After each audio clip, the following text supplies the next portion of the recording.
Movie के start में Ronan एक यूट्यूब वीडियो के जरिए लोगों को बता रही है कि 6 साल पहले मैंने गलती से गौतम बुद्धा के रिचुअल को खराब कर दिया था। साथ ही हर चीज की वीडियो भी रिकॉर्ड की थी, जिसकी वजह से वो लोग जो इस रिचुअल से जुड़े हुए थे या जिन्होंने रिचुअल की वीडियो देखी थी सभी कर्स्ड हो गए, यानी उन पर शराब आ गया। इसी वीडियो में रोनन सबको अपने मॉम डैड के एक्सीडेंट की वीडियो भी दिखाती है, जहां एक्सीडेंट के बाद उसके डैड ने किसी मंत्र को पढ़ते हुए खुद ही अपने आप को मार दिया। एक्सीडेंट की वजह भी उनकी लापरवाही नहीं थी, बल्कि उन्होंने भी बुद्धा रिचुअल से जुड़ी वीडियो देख ली थी और कर्ज की वजह से वो दोनों ही मर गए। उनके मरने के बाद रोनन ने ये बुद्धा रिचुअल की वीडियो 2 पुलिस ऑफिसर्स को दिखाई, जिन्होंने भी इस वीडियो को देखने के बाद अपने आप को शूट करके मार डाला। ये दिखाने के बाद रोनन कहती है कि मैं ये सब आपको इसलिए बता रही हूँ कि अब मेरी बेटी भी इस कर्ज का शिकार हो गई है और उसे कर्ज से बचाने के लिए मुझे आपकी मदद की जरूरत है। वो अब स्क्रीन पे एक सिंबल लगाते हुए अपने साथ सबको एक खास मंत्र पढ़ने को कह रही थी। सीन कट होकर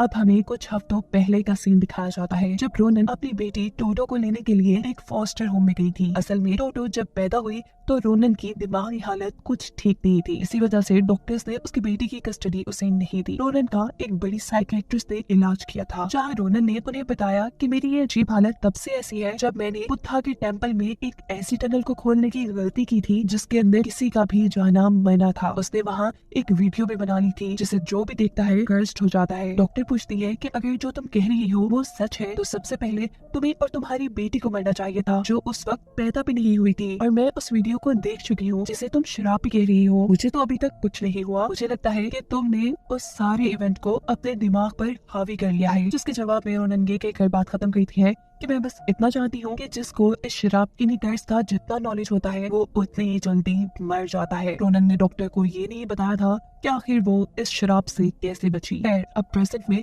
रोनन अपनी बेटी को अपने घर ले आई है। जब वो अपनी बेटी को उसका असल नाम लिखना सिखा रही थी तभी अचानक उसके घर की खिड़की टूट जाती है। रोनन जब चेक करने के लिए गई तो पीछे से उसकी बेटी की हालत बिगड़ गई। उसकी आंखों में खून उतरने लगा था और साथ ही वो घबराते हुए छत की तरफ देख रही थी। कुछ देर बाद रोनन उसे सुला देती है, जिसके बाद घर में अजीब चीजें होना शुरू हो जाती हैं, जैसे लाइट्स का चले जाना और उसी वक्त पर लिफ्ट में से किसी की रोने की आवाजें आना। आवाज को चेक करने के लिए रोनन टोटो को उसके बिस्तर पे छोड़कर बाहर चली जाती है और पीछे से टोटो अपने बिस्तर से गायब थी। दिखाया जाता है कि टोटो अब ऐसी हालत में है जैसे किसी ने उसको अपने काबू में कर लिया हो और वो जोर जोर से अपना नाम चिल्ला रही थी। साथ ही उसके खिलौने भी जुड़कर उस सिंबल की शक्ल में आ गए थे, जिसे रोनन ने पहले सीन में अपनी वीडियो में भी दिखाया था। अगले दिन रोनन जब ऑफिस जाती है तो अचानक उसके सामान में बहुत सारे कीड़े आ जाते हैं। ये सब उसके कलीग देखकर घबरा गए थे और इस वजह से रोनन को जॉब से निकाल दिया जाता है। इसी टाइम पर उसे टोटो के स्कूल से कॉल आती है, जिसने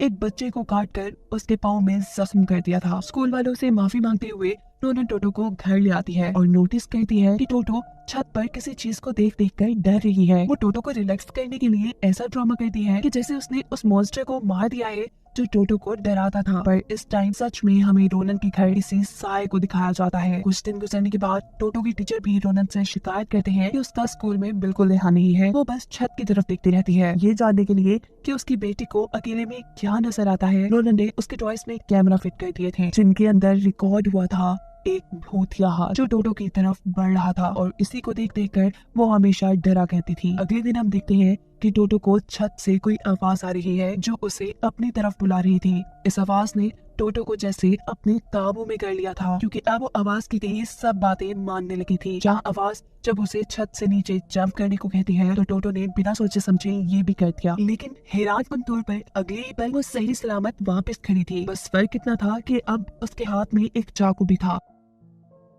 टोटो इस चाकू के जरिए छत पर बनी एक कमरे का दरवाजा खोलती है, जो कमरा देखने में ही काफी खौफनाक लग रहा है। यहाँ काफी मूर्तियां रखी थी और रेड लाइट चल रही थी। टोटो को यहाँ एक कैमरा मिलता है। जब रोनन उसे ढूंढते हुए इस कमरे तक आई तो उस टाइम टोटो कैमरा में एक वीडियो को देखते हुए वही मंत्र पढ़ रही थी, जिसे मूवी के स्टार्ट में रोनन ने अपने व्यूअर्स को पढ़ने के लिए कहा था। ऐसा करते देखकर रोनन टोटो को डांटती है। अब टोटो की हालत भी काफी खराब हो चुकी थी। रोनन उसे लेकर इमरजेंसी में हॉस्पिटल आती है और डॉक्टर टोटो को चेक करने के बाद बताती है कि किसी बड़े सदमे की वजह से टोटो पैरालाइज हो गई है और अब वो जिंदगी भर चल नहीं पाएगी। ये जानने के लिए कि आखिर रोनन और टोटो के साथ ये सब क्या हो रहा है, कहानी शिफ्ट होती है 6 साल पहले, जब रोनन अपने दो दोस्तों के साथ भूत प्रेत की सच्चाइयों से रिलेटेड एक चैनल चलाती थी और आज वो एक ऐसी टनल को खोलकर उसकी हकीकत सबके सामने लाने वाली है जिसे खोलना किसी भी इंसान के लिए मना है। और ये वही टनल है जहाँ से रोनन के कर्ज की शुरुआत हुई थी। ये गाँव रोनन के दोस्तों का था जहाँ ये लोग कई साल बाद किसी फैमिली रिचुअल के लिए आए थे। ये लोग अंदर जाते हैं और इनसे पर्चियों पर इनके नाम लिखवाए जाते हैं। गाँव वाले लोगों के मुताबिक अब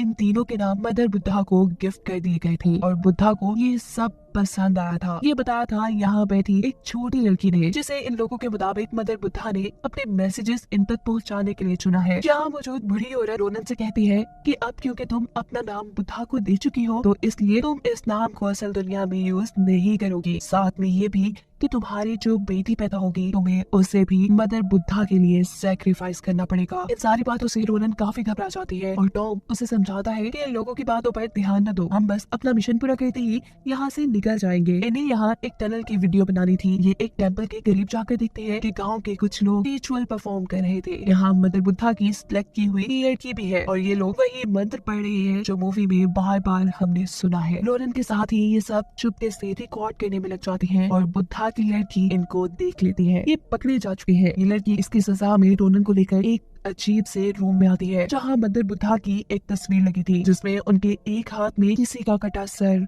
और दूसरे हाथ में एक खून का प्याला था। रोनन को यहाँ ऐसा महसूस हो रहा था जैसे वहाँ रखी सभी मूर्तियाँ उसको देख रही है। तभी वो छोटी बच्ची मेंढक से भरा एक डब्बा उसे लाकर देती है और कहती है कि इन मेंढकों को अपने कान खिला दो। अब उसने ये भी नोटिस किया था कि इस बच्ची का भी एक कान नहीं है और बच्ची इस बारे में बताती है कि बचपन में इस गाँव में सुकून लाने के लिए मदर बुद्धा की ब्लेसिंग लेने के लिए मेरी एक कान को मदर बुद्धा की भेंट चढ़ा दिया गया। मदर बुद्धा को खुश करने के लिए तुम भी ऐसा ही करो। इन्हीं बातों के दौरान अचानक इस कमरे में रखी सभी मूर्तियों का मुंह मुड़कर रोनन की तरफ आ जाता है और ये बच्ची सब नॉर्मल करने के लिए रोनन को छुपा लेती है। जहाँ रोनन के साथियों को भी गाँव वालों ने कोई भी ऐसी हरकत ना करने के लिए वार्न कर दिया था, ये कहते हुए कि इसका नतीजा बहुत गलत हो सकता है। लेकिन इन पर तो गाँव वालों की किसी बात का कोई असर ही नहीं था और आधी रात होने पर ये लोग अब गाँव की मशहूर टनल की सच्चाई जानने के लिए उसके टेम्पल के पास पहुंच चुके थे। जहाँ वही छोटी बच्ची शदीद सर्दी में इन्हें लेटी हुई दिखाई देती है। उसके चेहरे पर काफी सिंबल्स भी बने हुए थे। ये लोग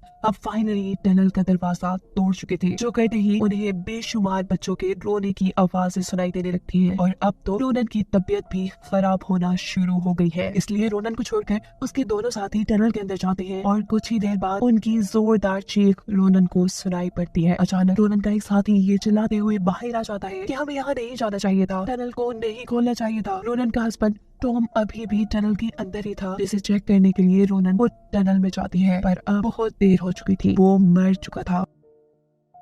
अंदर टनल में जो कुछ हुआ था वो रोनन के साथियों के कैमरा में रिकॉर्ड हो चुका था, जिसे मदर बुद्धा की सिलेक्ट की हुई बच्ची रोनन से लेकर तोड़ने की कोशिश करती है पर रोनन इस कैमरा को बचा लेती है। टनल के बाहर इसी शराब की वजह से गांव के सभी लोग पागल हो होकर मरते जा रहे थे, जिनकी बॉडी के ऊपर अब अजीब सिंबल भी बने हुए थे। यहाँ रोनन का वो साथी जो टनल से निकला था वो अपने आप को ही मार चुका था और बस एक रोनन ही जिंदा बची थी जो किसी तरह अपने आप को बचाकर इस गांव से निकाल लेती है। सीन दोबारा उस टाइम में शिफ्ट होती है जब रोनन की बेटी बीमार है। रोनन जानती है कि उसने वही कर्स वाली वीडियो कैमरा में देख ली है और अब वो मदर बुद्धा के कर्स में आ गई है। उसकी हालत ज्यादा खराब होने की वजह से रोनन से दोबारा उसकी कस्टडी ले ली गई थी पर उसका इलाज क्योंकि सिर्फ रोनन ही जानती थी, इसीलिए वो अपनी बेटी को हॉस्पिटल से किडनैप करके एक मदर बुद्धा के टेम्पल में आती है ताकि टोटो पे लगे कर्स को तोड़ा जा सके। यहाँ के लोग उनसे कहते हैं कि हम ये काम कर तो देंगे पर हमारे रिचुअल के दौरान कोई भी 7 दिन तक टोटो को कुछ नहीं खिलाएगा। अगर उसने कुछ खा लिया तो रिचुअल का असर उल्टा हो जाएगा और सब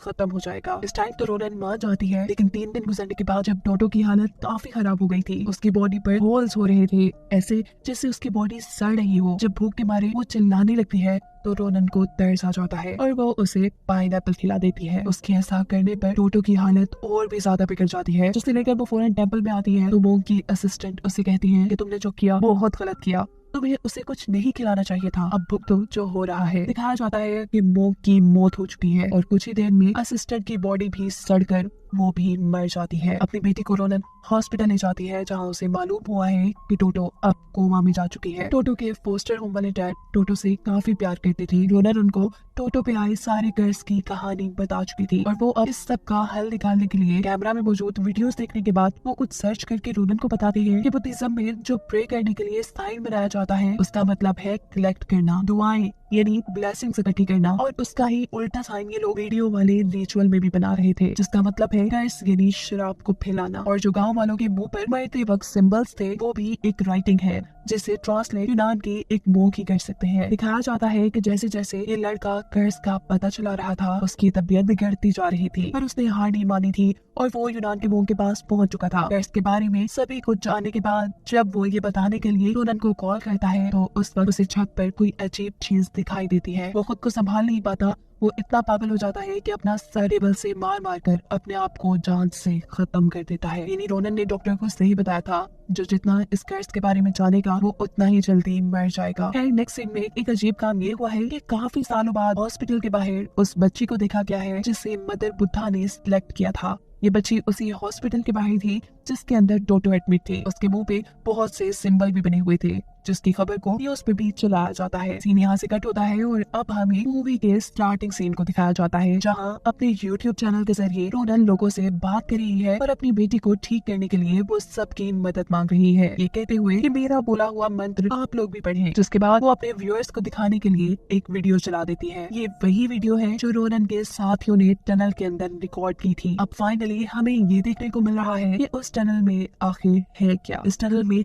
बहुत से मिरर्स के साथ इंसानी गोश्त, बाल और दांत रखे थे, साथ ही मदर बुद्धा और उसके बच्चों की मूर्तियां भी यहाँ थी। एक दरवाजे के पीछे से इन्हें काफी सारे बच्चों की रोने की आवाजें आ रही थी और दरवाजे पर वही मंत्र लिखा था जिसे मूवी में बार बार सुनाया गया है। ये लोग आगे बढ़ते हैं, उस दरवाजे को खोलकर उन्हें यहाँ मदर बुद्धा की एक बहुत बड़ी मूर्ति देखने को मिलती है जिसके चेहरे को लाल कपड़े से ढका गया था। ये कवर उतारकर मदर बुद्धा की शक्ल टॉम देख लेता है और दर्द से चिल्लाता है। टॉम का भाई जब उसे देखने के लिए यहाँ आता है तो उसके चेहरे के साथ उसकी पूरी बॉडी सड़ चुकी थी और साथ ही टॉम अजीब तरीके से अपने भाई पर अटैक कर रहा था। टॉम से बचते हुए ये लड़का यहाँ से बाहर निकल जाता है और टॉम खुद ही अपने आप को मार लेता है। ये सारा सीन और वीडियो यही खत्म हो जाती है, जिसके अगले सीन में हम उसी मदर बुद्धा की लड़की को देखते हैं जो हॉस्पिटल में है। रोनन उसके पास जाकर उसका एक कान काट लेती है क्योंकि वो अब खुद अपनी बेटी का कर्ज हटाने का प्लान कर रही है। रोनन ने इस लड़की का कान मदर बुद्धा को खुश करने के लिए काटा है। अपनी बेटी की कस्टडी फोस्टर होम में देने के बाद वो अपनी बॉडी पर बहुत से मंत्र लिखती है और उस लड़की का कान लेकर के बाद अब वो उसी टनल में आई है जहाँ वो 6 साल पहले आई थी। अब यहाँ सब कुछ बिखर चुका था। वो यहाँ मौजूद हर मिरर को तोड़ने के बाद यहाँ सभी चीजों को